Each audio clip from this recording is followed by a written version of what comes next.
Hello friends, welcome to Sumit की Pathshala. Placement preparation questions की series में लेक्चर नंबर 17। ये आज का पहला क्वेश्चन है। इसमें एक फंक्शन है फन, जिसमें एक आर्गुमेंट पास किया गया है इंटीजर x। ये फंक्शन क्या कर रहा है अपनी बॉडी में, if x is greater than 100, x क्या है जो इस फंक्शन को आर्गुमेंट पास किया गया है, अगर उसकी वैल्यू ग्रेटर देन 100 है तो ये f की वैल्यू को x माइनस 10 करेगा। अदरवाइज एल्स में जाके f की वैल्यू को ये क्या करेगा, तो एल्स में ये f की वैल्यू को सेट करने के लिए इस फन फंक्शन को फिर से कॉल कर रहा है। इसका मतलब क्या कर रहा है, ये इस फन फंक्शन को रिकर्सिवली कॉल कर रहा है। कैसे कॉल कर रहा है, फन देन ब्रैकेट के अंदर आर्ग्यूमेंट की जगह पे अगेन फन x प्लस 11, मतलब फन के अंदर फिर से फन कॉल हो रहा है यहाँ पर एल्स में। नीचे क्वेश्चन ये है, for the input x equals to 95 the function will return. अगर हम x की वैल्यू 95 सप्लाई करते हैं फन फंक्शन को, तो ये फंक्शन क्या रिटर्न करेगा। तो सबसे पहले जब इस फंक्शन को कॉल किया गया, x की वैल्यू 95 सप्लाई की गई, प्रोग्राम गया फन के अंदर, चेक किया if x is greater than 100। 95 जो है वो 100 से ग्रेटर नहीं है, तो ये जाएगा एल्स में। एल्स में जाके उसने फन के अंदर again fun x plus 11, x क्या है हमारा 95 प्लस 11 ये कितना होता है 106। तो एक्चुअल में क्या बना, फन के अंदर फन और उस फन के अंदर एज ए आर्ग्यूमेंट 106। अब इसमें पहले अंदर वाला पार्ट सॉल्व होगा, तो फन फिर से कॉल होगा 106 के लिए। जब फन कॉल हुआ x की वैल्यू 106 के लिए, तो 106 जो है वो 100 से ग्रेटर है, तो इफ वाली कंडीशन सेटिस्फाई हो जाएगी। तो f की वैल्यू सेट हो जाएगी 106 माइनस 10 मतलब 96, और at the end return f। Function का लास्ट स्टेटमेंट है रिटर्न f, मतलब ये f की वैल्यू रिटर्न करेगा। तो 106 माइनस 10, f की वैल्यू 96 है, इसने रिटर्न किया 96। ये 96 किसकी वैल्यू रिटर्न आई, जो हमने फन के अंदर वाला जो फन है जिसको हमने 106 के लिए कॉल किया था। तो अब क्या बचा, इंटरनल पार्ट की वैल्यू तो रिटर्न आ गई 96, लेकिन अभी एक फन और बचा है बाहर वाला, तो अब एक फन को और कॉल करना है 96 के लिए। फिर जब कॉल किया इस फन को 96 के लिए, तो 96 जो है वो 100 से ग्रेटर नहीं है, तो अगेन एल्स में आया, फिर से फन कॉल होगा, फन के अंदर फिर से फन 96 प्लस 11, तो ये आपका हो जाएगा 107। अब इंटरनल फन कॉल होगा 107 के लिए, फिर उस की जो वैल्यू रिटर्न आएगी एफ की, उसके लिए आउटर फन कॉल होगा। तो इस तरीके से सीरीज चलती जाएगी। तो मैं आपको कॉल की सीक्वेंस यहाँ पर बता रहा हूँ कि किस तरीके से ये कॉल हो रहे हैं। सबसे पहले आपका फन कॉल हुआ 95 के लिए, उसने रिटर्न किया फन के अंदर फन 106। इंटरनल वाला फन 106 पहले कॉल हुआ, उसने रिटर्न किया 96। अब आउटर वाला फन कॉल होगा 96 के लिए। जब आउटर फन कॉल हुआ 96 के लिए, तो उसने फिर से रिटर्न किया फन के अंदर फन 107। अब इंटरनल फन फंक्शन पहले कॉल होगा 107 के लिए, उसने रिटर्न किया 97। आउटर फन कॉल होगा 97 के लिए, उसने रिटर्न किया फन के अंदर फन 108। इस तरीके से ये कॉल चलते गए। लास्ट में क्या होगा, जब फन 100 के लिए कॉल होगा तो वो रिटर्न करेगा फन के अंदर फन 111 मतलब 111। फिर जब इंटरनल फन कॉल होगा 111 के लिए, तो यहाँ पर रिटर्न आया 101। अब आउटर फन कॉल होगा 101 के लिए। यहाँ पर ये चीज़ जाके रुकेगी, क्यों, अभी तक जितने भी आउटर फन कॉल हुए थे 95, 6, 7, 8, 9, 100, ये सब 100 के इक्वल 100 से कम वाली वैल्यू थी। अब जाके F101 आया जो कि 100 से ग्रेटर वैल्यू है। 100 से ग्रेटर वैल्यू होने पे क्या कर रहा है वो, F की वैल्यू x माइनस 10 रिटर्न कर रहा है।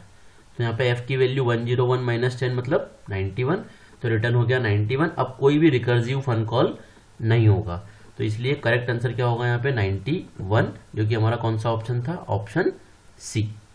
तो करेक्ट आउटपुट होगा इसका ऑप्शन सी 91।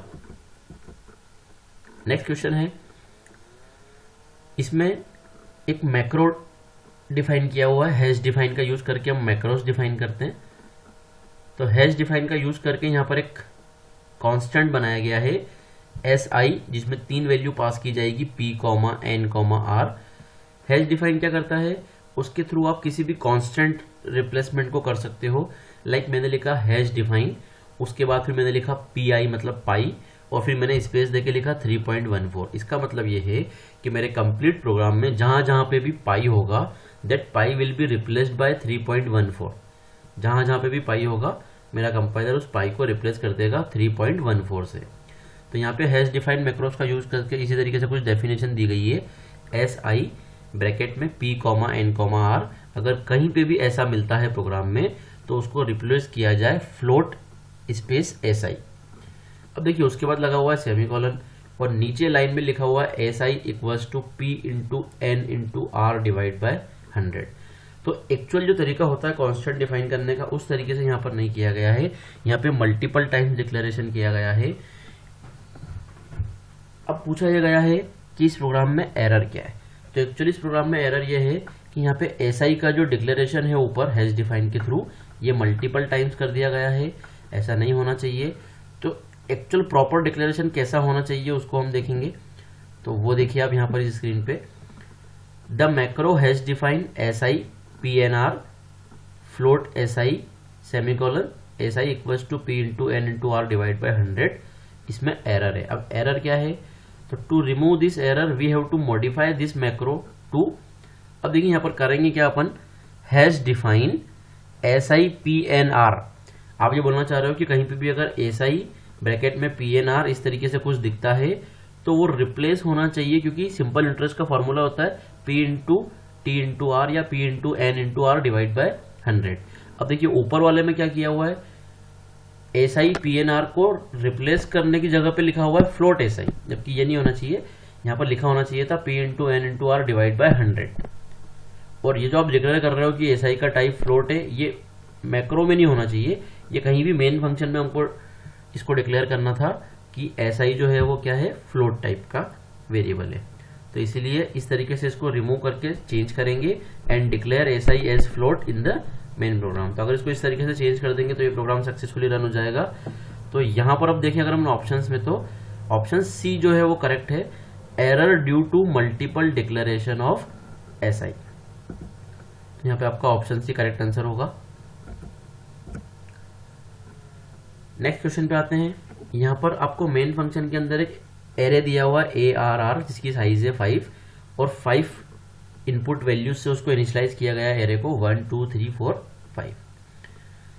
सबसे फर्स्ट स्टेटमेंट है उसके बाद A are are of 1 equals to plus plus A are are of 1। इसका मतलब क्या है कि ये जो एरे है हमारा ए आर आर, इसके 1 इंडेक्स पे क्या चला जाए, plus plus A are R 1, मतलब ए आर आर 1 जो वैल्यू उस जगह पे है वो प्लस प्लस हो जाए। प्लस प्लस हो जाए मतलब इंक्रीमेंट हो जाए 1 से। अब ये जो प्लस प्लस यूज किया गया है इंक्रीमेंट ऑपरेटर, ये कौन सा इंक्रीमेंट ऑपरेटर है, प्री इंक्रीमेंट। अगर प्लस प्लस का साइन इसके बाद में लगा होता तो ये पोस्ट इंक्रीमेंट होता। प्री इंक्रीमेंट में क्या होता है, वैल्यू पहले इंक्रीमेंट होती है उसके बाद में यूज होती है। तो पहले ए आर आर 1 की जो भी वैल्यू है वो 1 से प्लस होगी, उसके बाद वो ए आर आर ऑफ 1 पे जाके स्टोर होगी।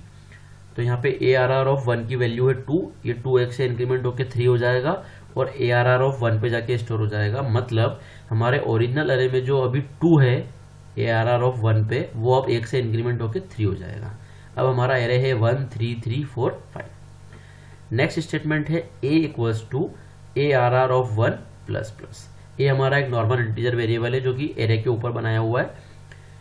उस ए की वैल्यू हम क्या करना चाहते हैं, A are are of 1 plus plus. अब देखिए यहाँ पर इंक्रीमेंट कौन सा है, पोस्ट इंक्रीमेंट।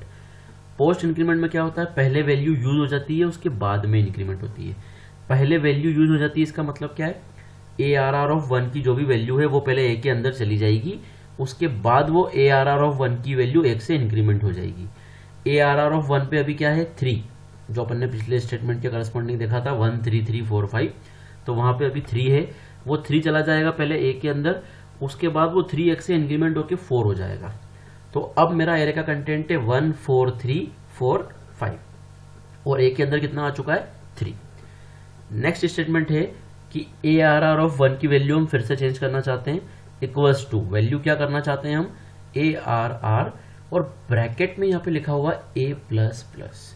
अब देखिए ब्रैकेट के अंदर जो ये ए प्लस प्लस है ये भी किस टाइप का इंक्रीमेंट है, पोस्ट इंक्रीमेंट।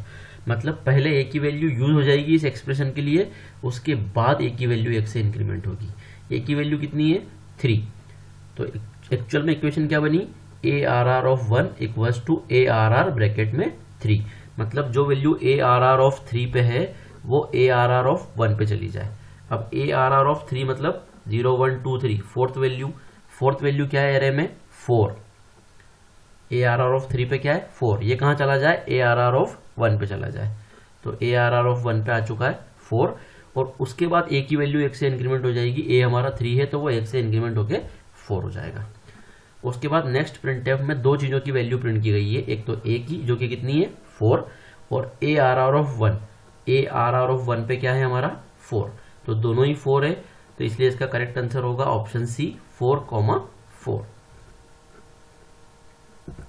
ये आप देख सकते हो option C is correct 4,4। Next आपका है एक प्रोग्राम जिसमें आपको बताना है कि आउटपुट क्या होगा। सबसे पहले हम बात कर लेते हैं मेन फंक्शन की। मेन हमारा एक फंक्शन है जिसमें y की वैल्यू 30 है। उसके बाद एक फन सी फंक्शन को कॉल किया गया है और उसमें वैल्यू पास की गई है y की। फन सी फंक्शन की कॉलिंग खत्म होने के बाद प्रिंटफ की हेल्प से y की वैल्यू को प्रिंट किया गया है। अब जैसे ही कंपाइलर को फन सी फंक्शन की कॉलिंग दिखेगी तो वो उसकी डेफिनेशन पे जाएगा इमीडिएट। तो यहाँ से कंपाइलर ने स्विच किया और वो गया फन सी फंक्शन जो कि मेन के ऊपर बनाया हुआ है उसकी डेफिनेशन पे। यहाँ से हमने एक आर्ग्यूमेंट पास किया है इस फन सी फंक्शन को y जिसकी वैल्यू है 30। वहाँ पर उस फन सी फंक्शन की डेफिनेशन में इस 30 को रिसीव किया x ने। आप देख सकते हो फन सी के अंदर इंट x, तो यहाँ से जो y की वैल्यू आप पास कर रहे हो 30 वो वहाँ पे रिसीव कर लिया x ने। अंदर जाने के बाद क्या हुआ x इक्वल्स टू 40। अभी x की वैल्यू 30 थी जब हमने यहाँ से 30 पास किया, जैसे ही कंपाइलर फंक्शन के अंदर गया तो वहाँ पे x इक्वल्स टू 40 लिखा हुआ है। इसका मतलब x की वैल्यू अब 30 से चेंज होकर कितनी हो गई 40 हो गई। इसके अलावा ये फंक्शन और कुछ भी परफॉर्म नहीं कर रहा है। जैसी फंक्शन की कॉलिंग खत्म हुई कंपाइलर इमीडिएट वापस वहीं पे आया जहाँ से फंक्शन को कॉल किया गया था, मतलब मेन के अंदर। और फंक्शन सी की कॉलिंग के जस्ट बाद एक स्टेटमेंट है प्रिंटफ y। अब देखिए यहाँ पर एक ट्विस्ट है, हमने y की वैल्यू जो 30 पास की थी वो x में गई। ये वैल्यू किस तरीके से पास हुई है कॉल बाय वैल्यू। अब जब x की वैल्यू को 40 किया जा रहा है तो क्या y की वैल्यू में कोई चेंज होगा? नहीं होगा। क्यों? क्योंकि y क्या है मेरा एक्चुअल पैरामीटर, x क्या है मेरा फॉर्मल पैरामीटर। मैं फॉर्मल पैरामीटर में कुछ भी चेंजेस करूं उसका रिफ्लेक्शन एक्चुअल पैरामीटर पे नहीं होता, क्योंकि ये किस तरह की कॉलिंग है कॉल बाय वैल्यू। x की मेमोरी अलग है, y की मेमोरी अलग है। आप x में कोई भी चेंजेस कर रहे हो उसका इफेक्ट y में नहीं होगा। तो इसलिए जब मैं y की वैल्यू प्रिंट करने जाऊंगा तो वो तो 30 ही प्रिंट होगी, हमने चाहे x की वैल्यू को 40 कर दिया हो। तो कॉल बाय वैल्यूज के अंदर फॉर्मल आर्ग्यूमेंट्स या फॉर्मल पैरामीटर में किया गया कोई भी चेंज एक्चुअल आर्ग्यूमेंट में रिफ्लेक्ट नहीं होता है, इसलिए यहाँ पर y की वैल्यू प्रिंट होगी 30। तो करेक्ट आंसर यहाँ पर आउटपुट आएगा इसका 30। आप वीडियो को पॉज करके एक्सप्लेनेशन को रीड कर सकते हैं। Last question, what would be the equivalent pointer expression for referring the array element a of i j k l। ये एक एरे है 4 डायमेंशनल जिसकी डायमेंशन है i j k l। पूछा यह गया है कि अगर इसको पॉइंटर के फॉर्म में रिप्रेजेंट करना हो तो इन 4 ऑप्शन में से कौन सा ऑप्शन सही होगा इसको पॉइंटर के फॉर्म में लिखने का। अब यहाँ पे एक बात समझिए, मैं आपको इसको लिखने का तरीका समझाता हूँ कैसे लिखते हैं। अभी सपोज कीजिए कि इसकी 3 डायमेंशन जो है पीछे वाली j k l ये है ही नहीं। अभी आप सपोज कीजिए कि एरे की सिंगल डायमेंशन आपको दी हुई है a ऑफ i। अब मैं इसको लिखने का आपको बहुत सिंपल सा तरीका बताने जा रहा हूँ कि कैसे इसको रिप्रेजेंट करते हैं। तो a ऑफ i को लिखेंगे पॉइंटर के फॉर्म में आउटर एक्सप्रेशन मतलब बाहर का एक्सप्रेशन क्या है a और ब्रैकेट के अंदर i है। तो आउटर एक्सप्रेशन मतलब a प्लस जो अंदर है, अंदर कौन है i, तो a प्लस i और इस कंप्लीट के ऊपर ब्रैकेट्स लगा के उसके ऊपर स्टार। तो a ऑफ i को रिप्रेजेंट करने का तरीका क्या होता है a प्लस i ब्रैकेट में और उसके ऊपर स्टार। अब ये जो a ऑफ i है ये रिप्लेस हो चुका है किससे a प्लस i उसके ऊपर स्टार। आगे के पार्ट को भी उसी तरीके से सॉल्व करेंगे। बाहर वाला मतलब आउटर एक्सप्रेशन कौन है a प्लस i के ऊपर स्टार, उसमें प्लस होगा अंदर वाला तो प्लस j और फिर इस पूरे के ऊपर फिर से स्टार। अब जो मेरा पार्ट बना a प्लस i के ऊपर स्टार प्लस j और इस कंप्लीट के ऊपर स्टार, ये हो गया मेरा आउटर एक्सप्रेशन। इसमें प्लस होगा k और फिर इस कंप्लीट एक्सप्रेशन के ऊपर फिर से स्टार और फिर ये जो एक्सप्रेशन बना उसमें प्लस l और फिर इस कंप्लीट एक्सप्रेशन के ऊपर फिर से स्टार।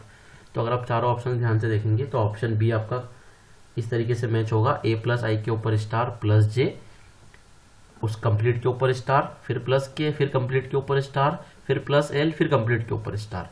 तो इसलिए ऑप्शन बी यहाँ पर क्या है, करेक्ट आंसर है, जो कि इसका इक्विवेलेंट पॉइंटर एक्सप्रेशन है। तो यहाँ पे ऑप्शन बी आपका करेक्ट आंसर है।